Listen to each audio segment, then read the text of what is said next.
जिना cinema के अहम ख़बर ॾींदारूं त सेनेट इजलास अॼु चेयरमैन सादिक संजराणी जी सदारत हेठि थींदो। सेनेट सेक्रेटरिएट 17 नुक़ाती एजेंडा जारी करे छॾिया आहे। सेनेट इजलास में फाइनेंस तरमीमी बिल जी कॉपी पेश कई वेंदी।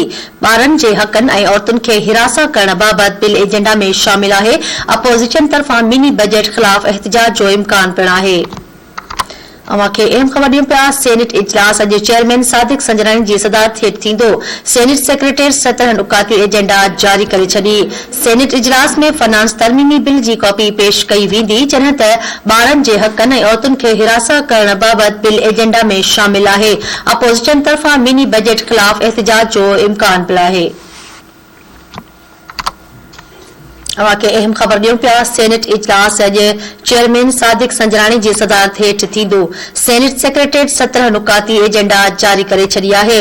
सेनेट इजलास में फाइनेंस तरमीमी बिल जी कॉपी पेश कई वेंदी। ॿारनि जे हक़नि ऐं औरतुनि खे हिरासा करण बाबति बिल एजेंडा में शामिल आहे, जॾहिं त अपोज़िशन मिनी बजट ख़िलाफ़ एहतिजाज जो इम्कान पिणु आहे। जी नाज़रीन, अवां खे अहम ख़बर ॾियूं पिया। सेनेट इजलास अॼु चेयरमैन सादिक संजराणी जी सदारत हेठि थींदो।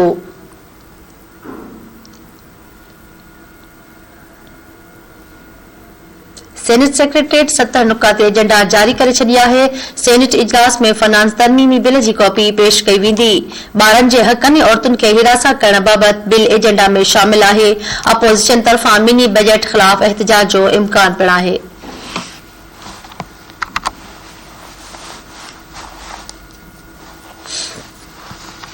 अहम ख़बर मां ॾियूं पिया। सेनेट इजलास अॼु चेयरमैन सादिक संजराणी जी सदारत हेठि थींदो।